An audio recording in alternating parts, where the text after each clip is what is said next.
Most people think that as an actor, you're lying for a living. It's the exact opposite. You are being as truthful as you can possibly be. Yeah. And when that is criticized, you feel it.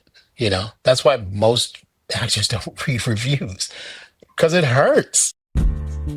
Hi, welcome to Everyone Is. I'm your host, Jennifer Coronado.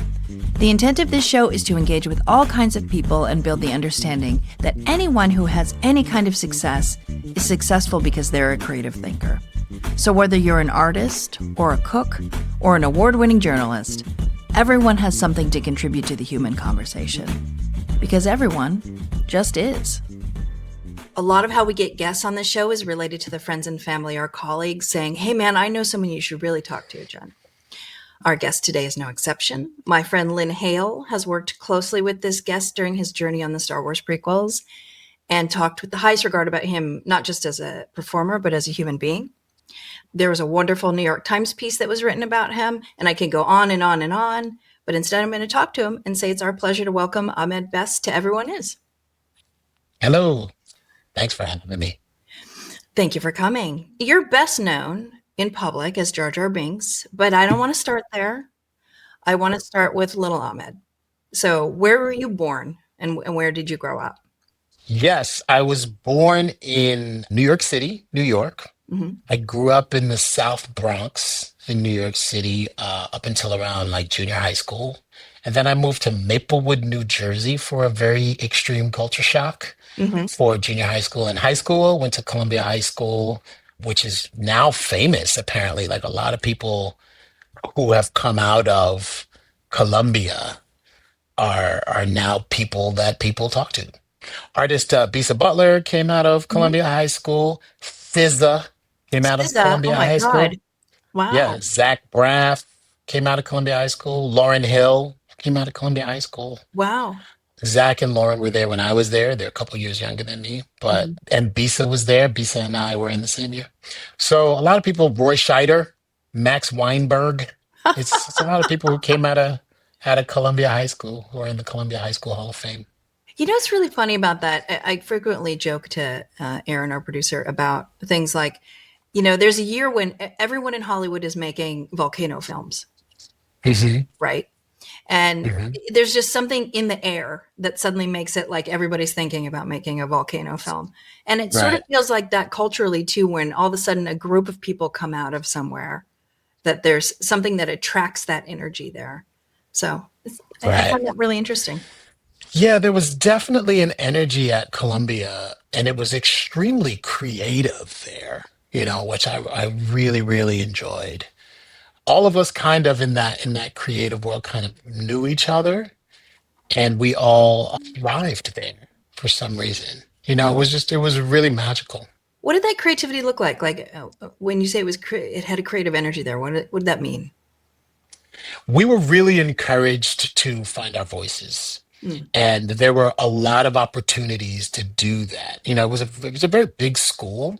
So each l- place of interest had its own wing, right? There was the music wing, and there was the acting wing, and there was the visual arts wing. And so we were all science and mathematics and all this stuff. So we were always like in different parts of the school expressing ourselves. And I have to say, we had some really, really good teachers Hmm. who were extremely expansive with the way they taught that really made us think and made us really be interested in being really good at what we were doing. So it was really about, the space to do it and the encouragement from the teachers. Mm. Did you have a favorite teacher? A favorite subject? I had a couple, I had some really, really good music teachers. My drama teacher, who was also my English teacher, was incredible. And then my physics teacher, I was really good at physics and I really loved physics. Like science was one of the avenues that I wanted to Huh. go into before the performing arts called me. I was a nerdy kid, and it was between like music, theater, and science. And those were my three like big loves when I was coming up. Well, you know what? It's funny because music is structured, you know, physics, but Yeah. it's obviously creative, and you can explore particularly on the jazz side of it, right? Um, Yeah, and they all kind of correlate, right? There's a hmm lot of mathematics in music, yeah. especially when you're talking about like music theory and the way you divide and subdivide notes, bars, time signatures, key hmm signatures, and so forth. So there's a lot of mathematics that goes into it. And it really is about like this discovery of nature, which I loved physics for. It was because you got to really look at nature and feel nature and figure out how it worked, right? And all of these magnificent discoveries would happen in the physics class. And it was the same when I was playing music. There was all of this beautiful discovery that you can find inside a song that people have played a million times, but you play it differently. Right. So it really is about like finding, discovering who you are in the music. And it's the same thing in physics. Who are you in nature? Yeah. You know? And then with acting, like with theater, it was very much, reading a piece of music for me. Like 15, my superpower was understanding Shakespeare. And Oh, when people like in my English class hated it, I loved it. For mhm. some reason, I got it, you know? It just all made sense to me. Also, the thing about Shakespeare, like honestly, like music, it's got that iambic pentameter. The way he writes, people find it complicated, but it's actually kind of how people speak. Yeah, I mean that poetry, that iambic pentameter, it's like rap music. You know what Yeah. I'm saying? It's a cadence that we're all used to Yeah. in our, popular entertainment worlds, hmm especially when it comes to poetry. So rhythmically, and I'm a drummer, so hmm rhythmically, it just like really made sense to me. And for some reason, I just could see it every time I read Shakespeare. And so I really fell in love with it. And I just fell in love with saying the words and the poetry behind it, hmm and that's what really got me into the theater and got me into drama. And I know you went to, like you mentioned, you went to school for music ultimately, but were hmm you doing theater at the same time still, or what was happening there? Yeah, I was always doing both. At that time, people made you choose.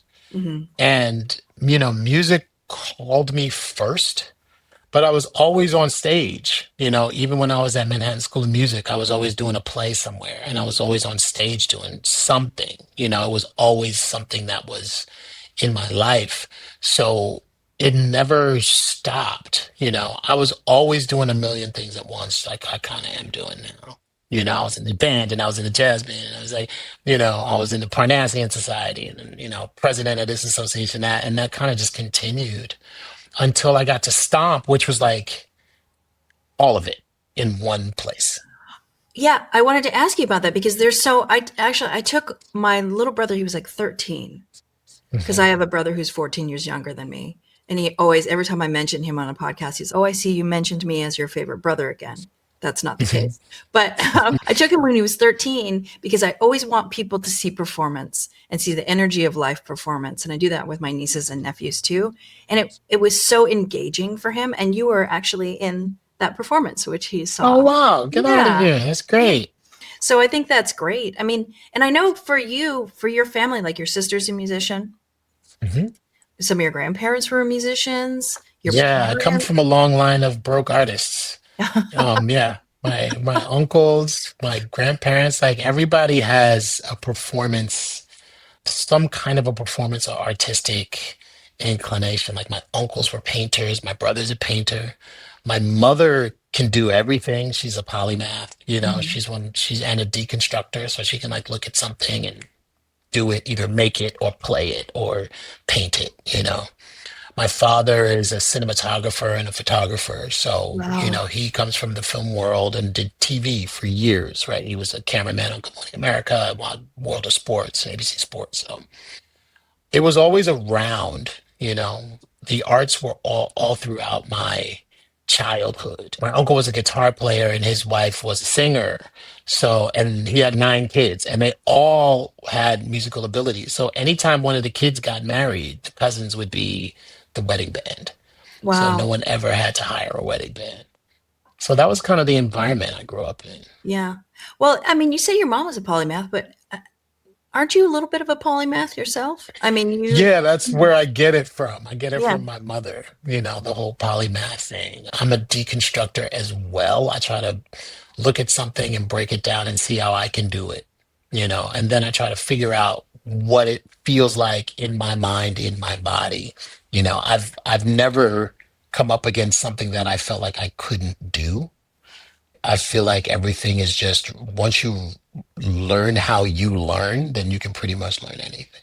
How do you think you learn? What you said? Feel you mentioned your body feeling what, and you talk about feelings quite a bit and how that works Yeah, into your process. yeah. Talk about that. Feel is a big thing for me.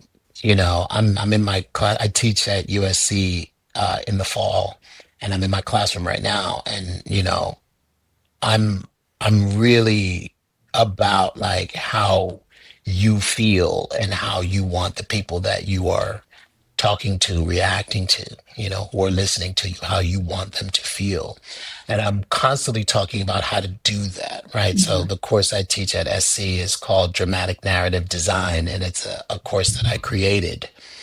And it really talks about how you design the drama and how you make sure that when you are designing the drama, you are designing the thing that you want the audience to feel. It really is about trusting those, building those skills to feel and trusting those feelings.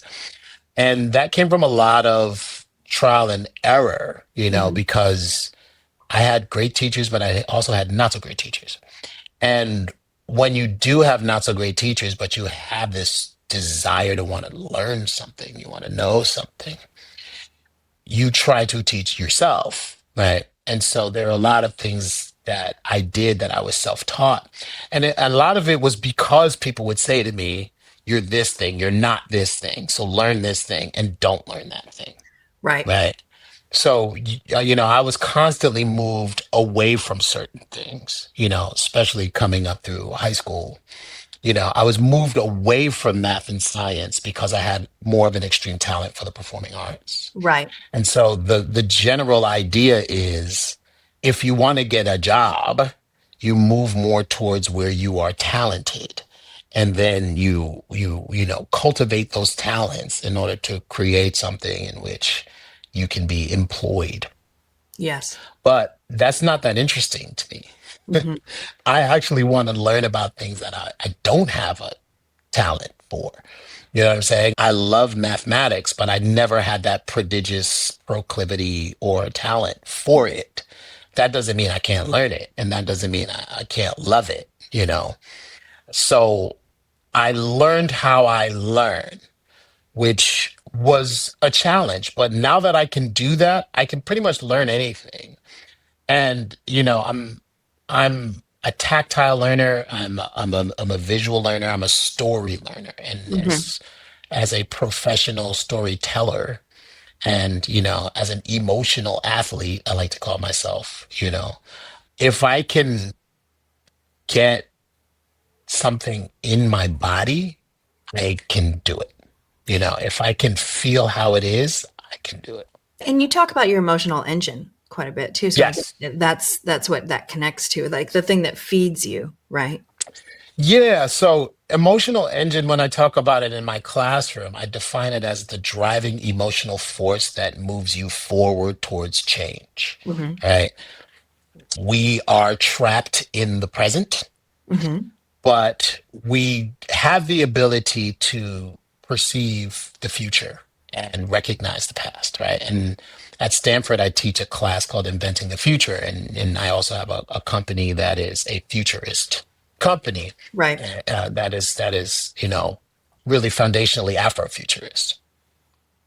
And one of the things that I think moves us forward as human beings, with the prefrontal cortex, is our experiences emotionally, right?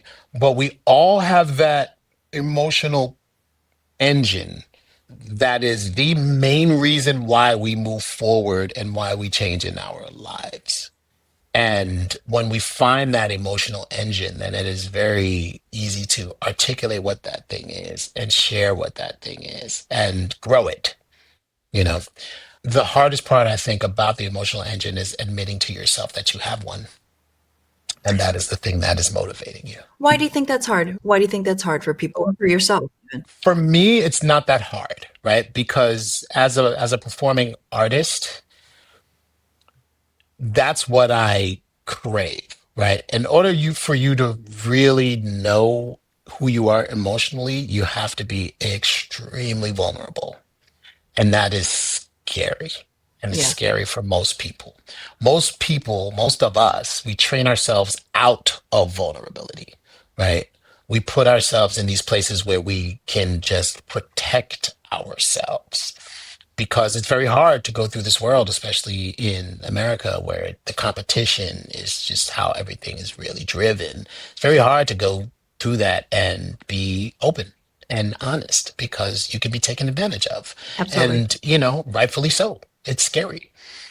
But actors, musicians, like those of us who spend our lives in front of people, we are, crazy enough to want that in our everyday. We want that vulnerability and we try to cultivate it. We try to crave it, right? That's Hmm. kind of our bread and butter, the ability to be vulnerable when we need to be vulnerable, Yeah, right? That's why I call us emotional athletes, right? If you ask us to be vulnerable in 15 minutes, we can be vulnerable in 15 minutes. That's the training.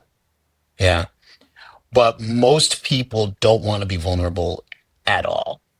So as we get older, as kids, we're completely vulnerable. We're open. The older we get, the more we mask it, the more we create the facade. And then we start putting out as people what we want people to see when they see us. Right. And then we live in that identity. I mean, that's why social media is what it is, totally. because it is how you want people to see you. Right. It's not even how you see yourself. Yeah, and it's so performative, and but not in a way that is authentic. Do you know what I mean? Yeah, that's the goal. The goal Yeah, is for it not to be authentic. You're putting out your greatest hits. So if you can be glamorous and sexy and always camera ready, and that's what you want people to see from you, social media is the platform built for that. right. And it's so funny to me. Social media is more isolating now than it is connecting, in my Yeah, opinion, because absolutely. you're sort of like Cassandra shouting into the void, right? You Mhm. think you're making a point, but the other person, in order for people to hear your point, they have to be listening, but people aren't listening on social media. No, they're not. It really is about you and your ego being heard and Hmm. heard really, really loud. And it works because I think as prey animals, as we were for a very, very long time, Hmm. we gravitate towards protection in groups. So Hmm. if you want protection as a human being, we learned, back when we were evolving in the African savannah, that we're probably safer together than we are individually. Right. And we keep feeding that, fear part of our brain, right? And it's fed to us that we are going to be attacked, right? We are Hmm. constantly under siege by, the powers that be in order to, get money. It's a money game. They Absolutely. collect the data, they sell the data, they make the money, right? And so the more eyes on platform, the more money they can make. So they're playing on our psychology to make money, and our psychology is that scarcity mentality, that prey mentality, and then we tribe up. We all get together and we all shout into the void, and nothing ever gets solved. But that's design, right? 100%. Which is why what I teach what I teach, right? Because when you see the design, it's a lot harder to fall into it, right? Yeah. And in the movies, That's our job, right? Our job in the movies is to make you feel the way we want you to feel. It's not Hmm. an arbitrary thing, right? And so, what are the skills and tools to do that? That's what's being done to us in our news cycle. That's what's being done to us in our social media. So, once you see it and you can analyze it, it's a lot harder to be a victim of it. Yeah. I and it's interesting because I want to get a little bit back to the performance side of you. Yeah. And maybe I don't know if you're teaching this, but there's something when you're connecting with an audience, right? There's a mutual energy that you're sharing with each other. Yes. And uh some in some of the performance that I see you do, do you know Tadashi Suzuki, the Japanese? Yes, of Yeah. course. Yeah, I studied Suzuki performance. I was going to say I see a lot of that in your physicality, like that grounding energy that you bring to Yeah. performances, and how your body, you talked about how your body is so into the performance. So I wonder if you could talk about what your influences continue to be as you're teaching and learning more about yourself every day. Where are the things Yeah. that you draw from, you know? Yeah. I mean, for me, when it comes to performance and how I move on stage, I've changed a lot as I've gotten older.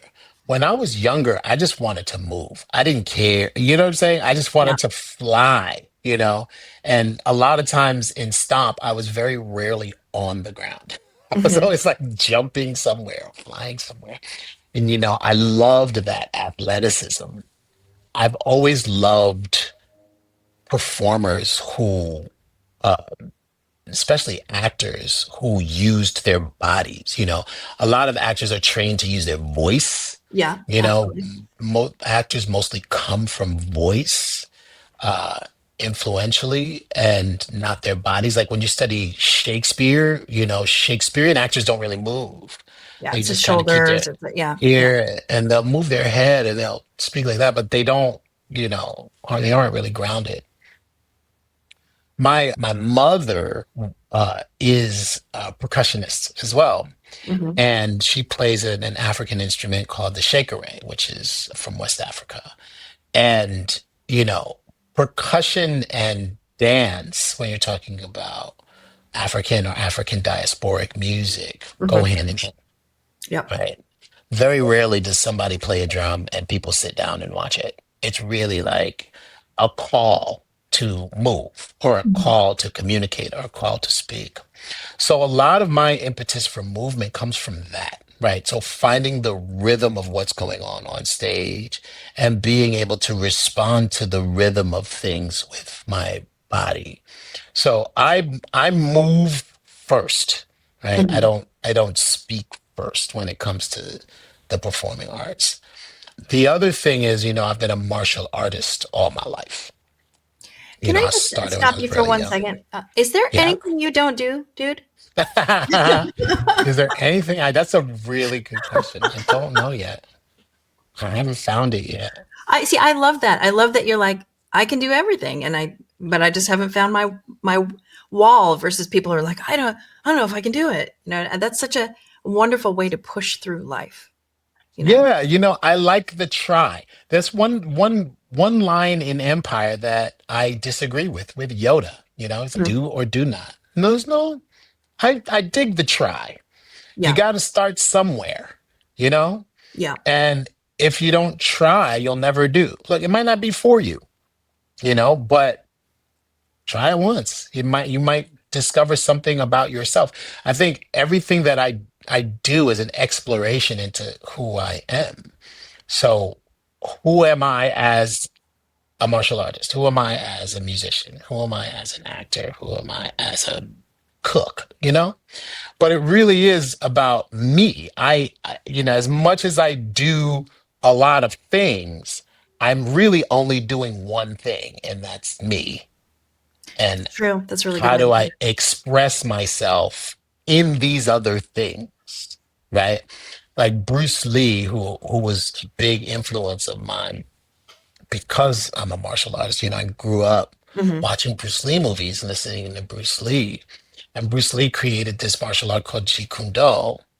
And that was his expression of his experience as an artist. Hmm. And he gave it a name, right? And as a kid, that's what I really loved. I loved the fact that you can create your own expression of yourself through these things. And that has always been my goal for myself, right? So, regardless of the style of martial art I do, my question to myself was, who am I in this art, right? I'm not necessarily worried about what anyone thinks of me in the art. And Hmm. I'm not trying to be who my instructors are, right? Some people are like that. Some people look at their instructors and they copy everything that they do, Right. you know? Like when I was studying Jeet Kune Do with Guru Dan Inosanto here in California, in Hmm. LA, I would go to his class.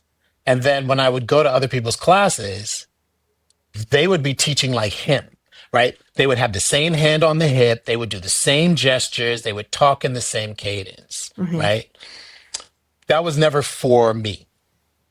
You know what I'm saying? I Right. wasn't interested in being Dan Inosanto. He's himself and he's wonderful. And Right. there was no way I was going to out Dan Inosanto, you know? My question is, what do I look like doing Jeet Kune Do? How do I express myself in this art created by Bruce Lee? Hmm. And I didn't really find that until like last year. You know what I'm saying? Oh, And really? I've been, yeah, yeah, yeah, yeah. I mean, and that's the other thing about exploring yourself through these things, right? It takes as long as it takes. There's no time limit on it. So I'm not stressed out about it. I'm just Well, like, yeah. when I find it, I'll find it, you know? Where does that come from? Where's that patience come from? That patience for exploration? Because it feels to me like you've had a life of epiphanies, right? Hmm. Where you've hit different metrics that maybe even surprised you at some point. But where does that, Yeah. where's that source come from? Does that come from your parents and how they educated you, or is it just something you naturally came to? Yeah, I think it comes from me being impatient and having no other choice, Okay. right? Because I've always been like, I need it now, I need it now, I need it now. And you go, what is everybody doing? Right? But as much as I've done that, time I don't control. You know what I'm Right. saying? So it's just like it's gonna come when it's gonna come, whether I like it or not, or whether I want it to be now or I don't. And it only when I realize it, only when I realize it do I realize, oh, okay, that's taking some time. But it's taken me a really long time to be okay with learning slow, right? Mm. Because in general, I'm a fast learner, Right. but there's something to be said about learning slow and learning over time and Hmm. not trying to be, and I think this is the biggest thing that's changed. I wanted to be, when I was younger, I wanted to be excellent fast. You know, it's Right. like I wanted to learn something and perfect it and be an expert at it in the shortest amount of time, right? Like Hmm. when I got my black belt in Brazilian Jiu Jitsu, I did it in 6 years and the average is 10. And I was like, I'm going to do it in six. And I did. And then I got a black belt and then I was just like, okay, now what? I did it. So Now, do you feel like you didn't enjoy the journey as much as you could have? Because when you were no, younger, yeah. I did. I enjoyed the journey. But what I had to realize was the journey doesn't end. You know what I mean? It's only a series of new beginnings. So when I think about getting there to the finishing line, and achieving the thing, before it was just like, okay, now I'll know. But now I'm just like more excited to not know, When I get to the finish line, I'm just like, oh, okay, now there is these set of things that I don't know. What is there to discover in this? Hmm. That's You interesting you know, say that because we talked earlier about how, when you're younger, you tend to be more open, you know? Vulnerable. But it feels to me like, do you think that you've gotten more open and vulnerable as you've gotten older or no? Oh yeah. Yeah. Yeah, absolutely. Absolutely.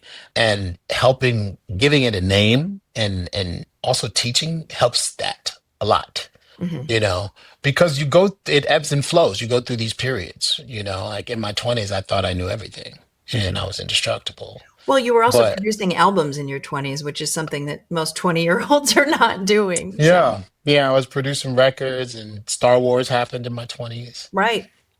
But then, you get to your 30s and your 40s and your 50s. And, you know, you have to move forward. We are trapped in this timeline. You Hmm. can't stay still and you can't go backwards.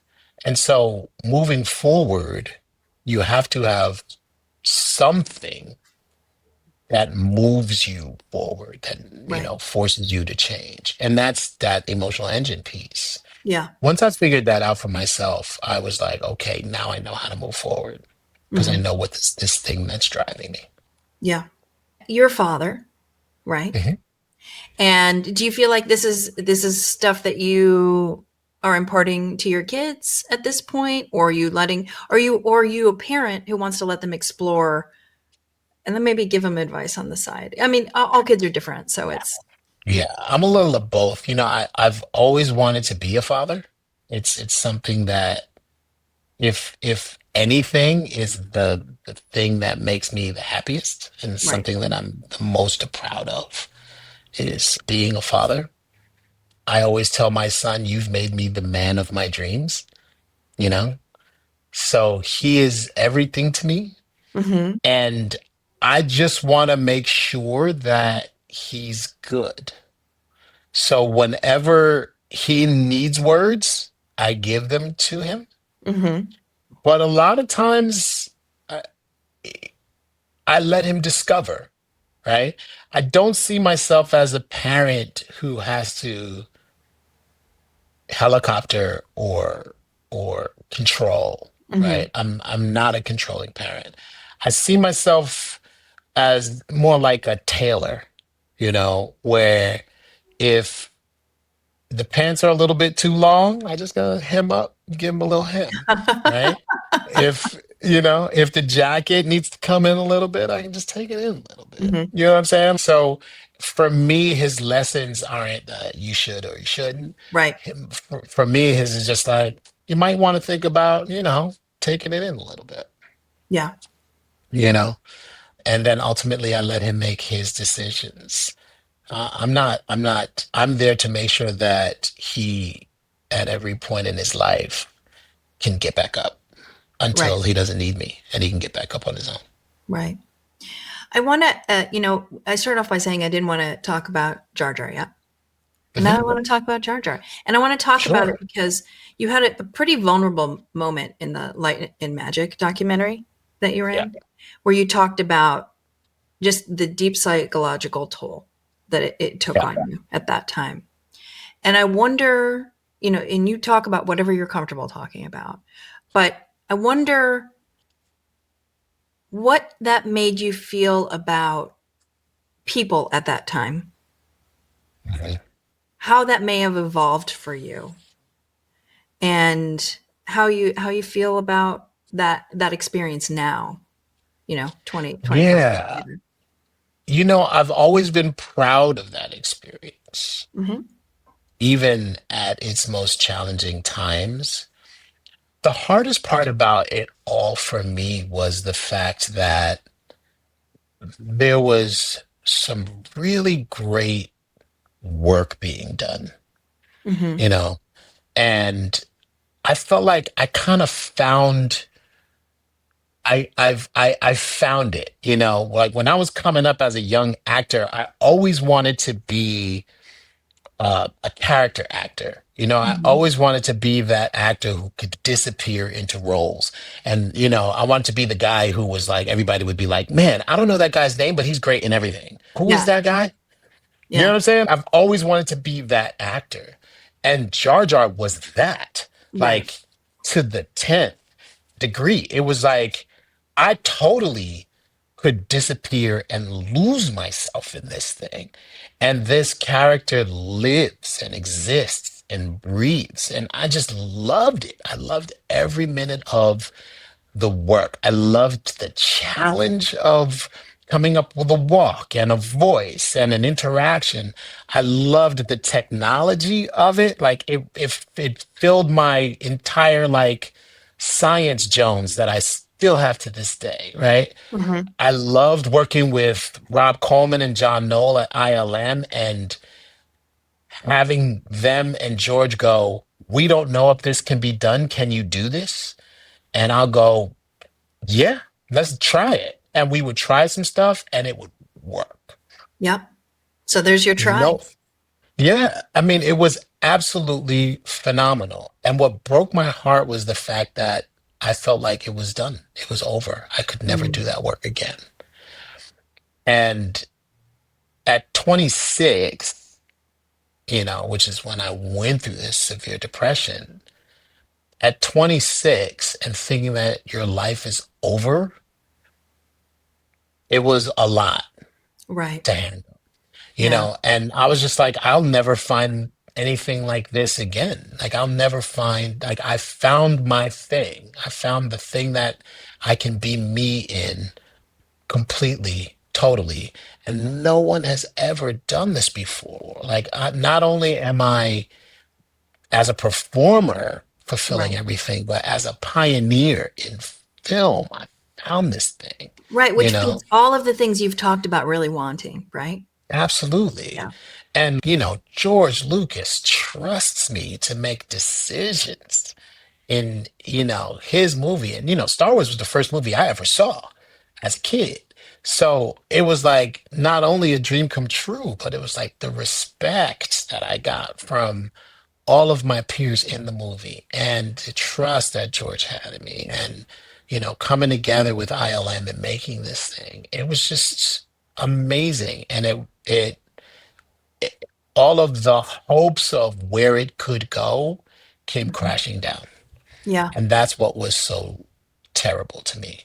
Yeah. Like the fame and the money and that kind of stuff, you can have it. That's not for me.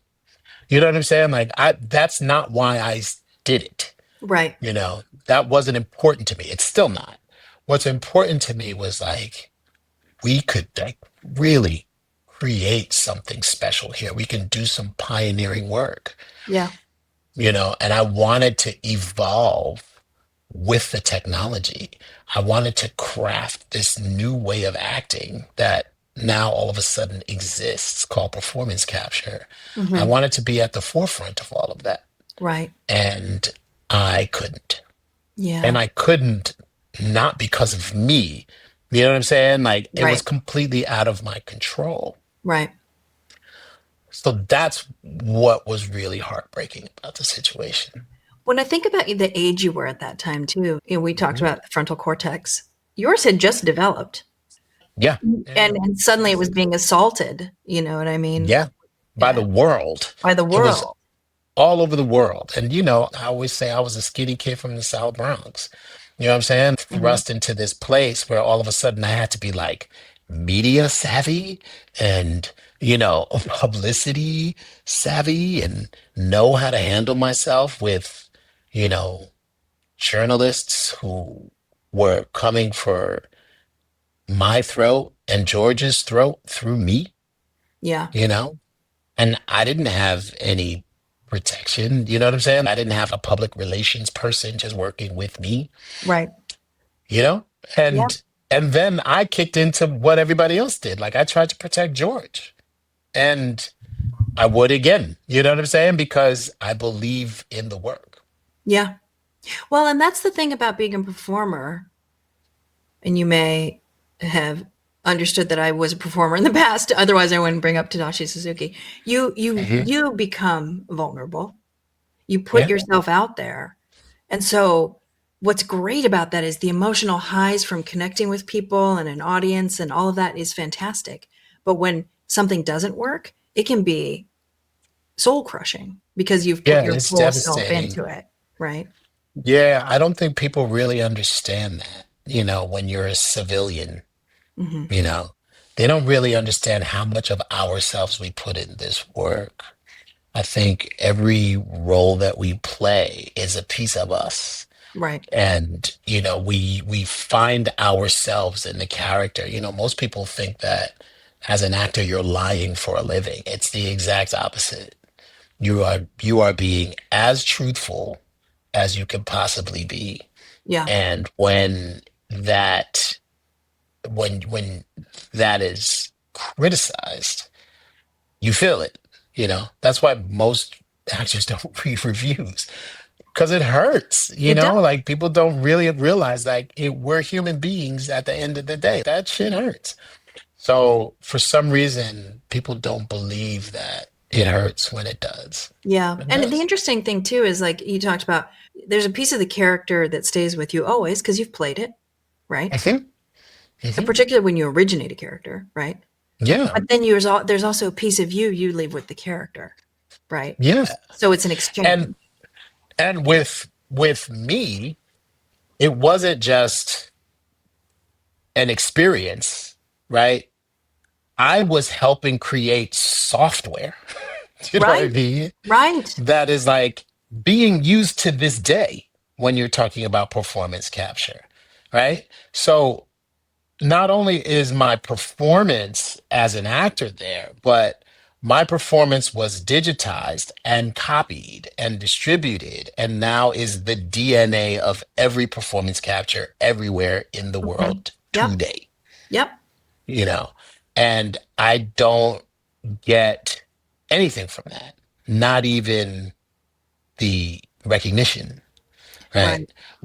Which is the hardest part of it, Hmm. right? That's the hardest part, because I want to be able to make an impact. I want to be able to innovate the work, Hmm. you know, and I want to be able to continue the work. It's something that I love, that I wanted to keep doing, and those opportunities just went away. So that was hard. Yeah. Well, you have come back to doing some Star Wars stuff. You were in Mando and Hmm. you've done some the Lego Star Wars, right? Did Lego. I did Yeah. Clone Wars. Yeah. I mean, I love Star Wars. Hmm. And one of the reasons why it hurts so much is because I love it so much. Yeah. And it raised me. I was raised by Star Wars and Marvel Comics. It Yeah. was like, that was my life. Yeah. So being in it was a dream come true. And then, you know, being ostracized from it was heartbreaking, Yeah. because it has so much of my heart. Like, I loved it before I was even in it. So I will never really say no to Star Wars. Hmm. It's always something that is going to be a part of me, and it's something that I've always wanted to be a part of. As heartbreaking as, you know, that time was, it's not like I don't want to do it. Of course I want to do it. You know Right. what I mean? Right. I'm a little bit more aware of what could happen, but that just makes me stronger when it comes to doing things. Yeah, I get that. The first film I remember seeing, other than Annie, was Star Wars, and Ooh. my dad took me. I was 3 years old. My dad took me because my mom didn't want to go, and I Mhm. remember sitting in that theater, and then the ship coming up, and Yep. and I was like, whoa. And to this day, my husband says that's my home, is sitting in a theater seat and watching in the dark, watching something come to life. Yes. It's a life-changing experience, really. Absolutely. Yeah. Yes. I Yeah. feel the exact same way. That was my experience as a kid watching it. It's just, as soon as that destroyer comes in, that was like, I was hooked Yeah. from the And I didn't beginning, find and it I'm still scary. hooked. I was just like, No. wow, what is this? Yeah. And it's that feeling has never left me. Yeah. Never. You're a very generous educator. You seem to me like you're lifting kids up, you I know, try helping to, them yeah. find themselves in their space. One of the things I always tell people is feel free to advocate for yourself. Nobody goes to sleep at night thinking about you but you. Mhm. And those are life lessons that I think we need to think about. I want to talk about what you're doing with some of the museum stuff you were doing Yeah. in Los Angeles as well. And can you talk a little bit about that and your connection to tech and art and science and how they collide? Yeah, so the Getty does this thing every 5 years called PST, Hmm. which used to be called Pacific Standard Time, but now it's just called PST. Hmm. And this go around, it was about art and science. And those are my two things. Like I love art and I love science. And Yeah. so I was working with the National Academy of Sciences Art and Entertainment Exchange for a while. So I was hosting some events and I was crafting some events working with the NAS. And so doing that, I got on the Getty's radar and they asked if I wanted to be the spokesperson for PST Art and Science Collide. And I couldn't say no. It was just one of those things that really resonated with me. And you know, Jar Jar was art and science colliding. And Yep. I felt like I embodied that in my work and in my performance. So it just was it just fit me just really well. And so I ran around the world with the Getty Museum trying to get people to Los Angeles to see all of these exhibits that were around LA that had to do with an artist and a scientist coming together and making something completely original. And it was extremely special. I met a lot of wonderful artists and a lot of great scientists and got to listen a lot. And I realized how much science needs art and vice versa. Yeah. The artists were always more open to the collaboration than the scientists were. And I think that's because of the culture of science. You Mm. know, scientists aren't used to being in the spotlight and they're used to they want to be taken seriously. Right. And a lot of them kind of didn't trust the fact that if they worked with an artist that they'd be taken seriously. I think a Hmm. lot of it just had to do with like insecurity. But Yeah. then when you meet them and you start talking to them, you realize that artists and scientists are way much more aligned than even they think they are. So it was just wonderful seeing the collaborations happen. Yeah. It goes back to that idea of creative thinking, right? Yeah. you, you just have your different ways of thinking creatively. It doesn't mean that you're not creative thinkers. You're just a scientist trying to discover a cure for something or a particle. And how much more drama is there than that, right? Trying to just Amazing. in discovery, right? Yeah, I mean, I was talking to the to one of the scientists who discovered gravitational waves, Hmm. right, in the universe. And there was this machine that they built down in Louisiana that, was like one of four that could detect gravitational waves. And when he got the email that they detected the waves, he was like, I didn't believe it. I thought it was a hoax.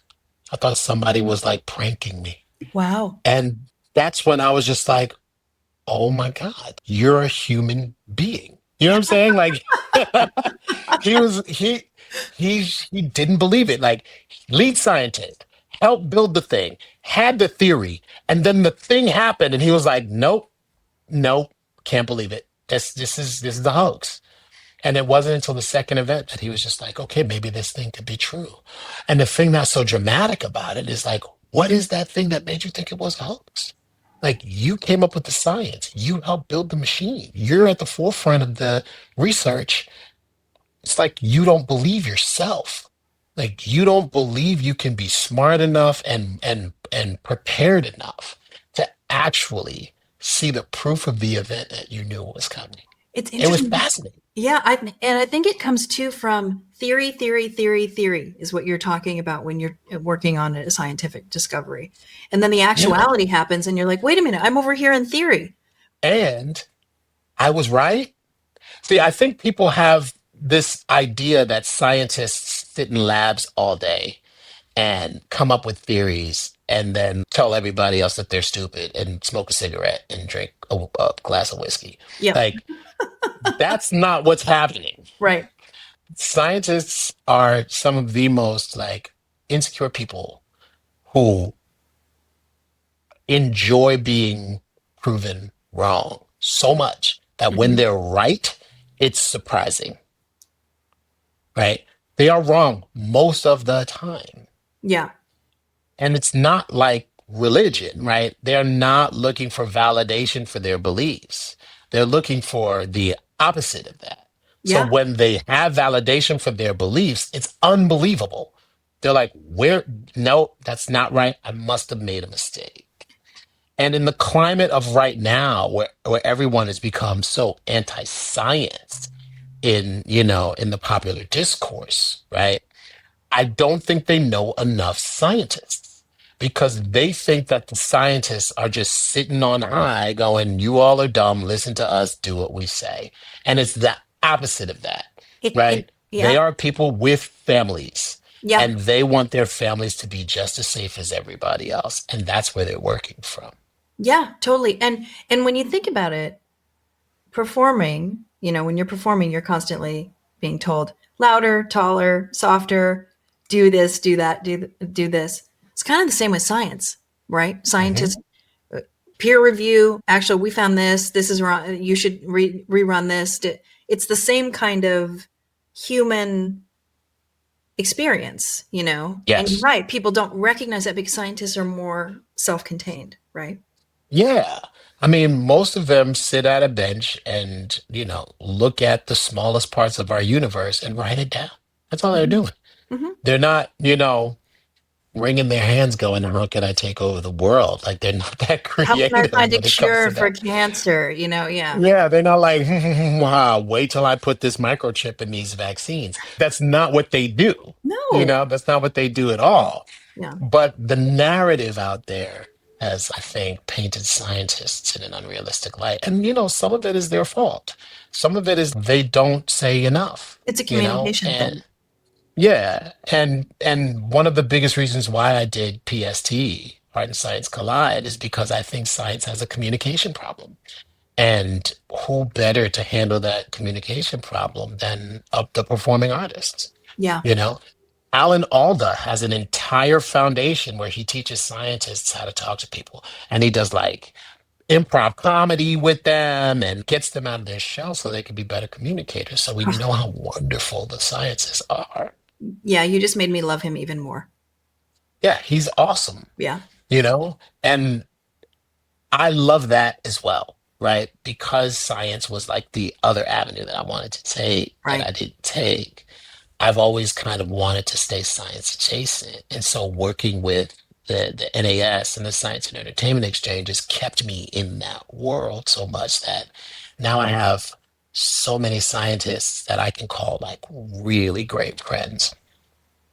And I can help them talk to people, Yeah. you know, because that's what we all need. We all need to know a scientist.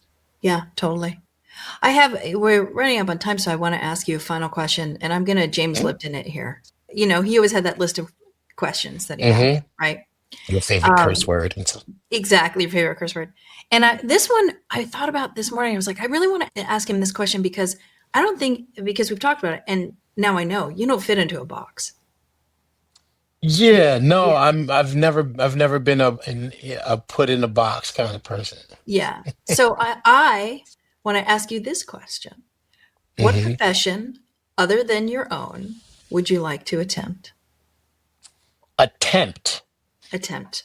I would love, I have a really great friend, Spiro Mikolakis at Caltech, who is Hmm. a quantum physicist. Hmm. Uh, he's a theoretical physicist and a quantum mathematical physicist and a quantum physicist. And every time I talk to him, it's like building and discovering new worlds and realms. It's amazing. I mean, Hmm. I just love being in that mind space, that headspace. And, a lot of my heroes in the science world were in the physics realm, although biology, I'm getting really big into biology. So I would love to be in that quantum physics space, in that quantum physics world. Or I would either do that or I would love to be an astronaut.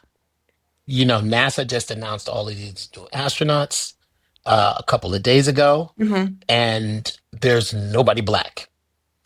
And there used to be a whole bunch of black astronauts that we could talk about, right? Like one of my Yeah. heroes is Ron McNair. He died on the Challenger. And this guy was like physicist, astrophysicist, scientist, beat the odds, became, you know, an astronaut. Mm-hmm.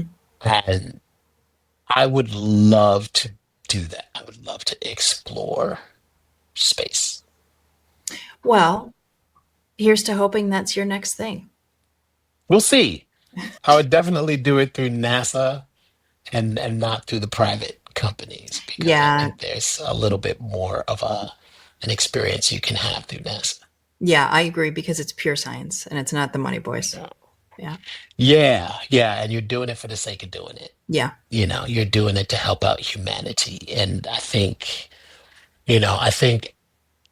a lot of times we are very anthropocentric.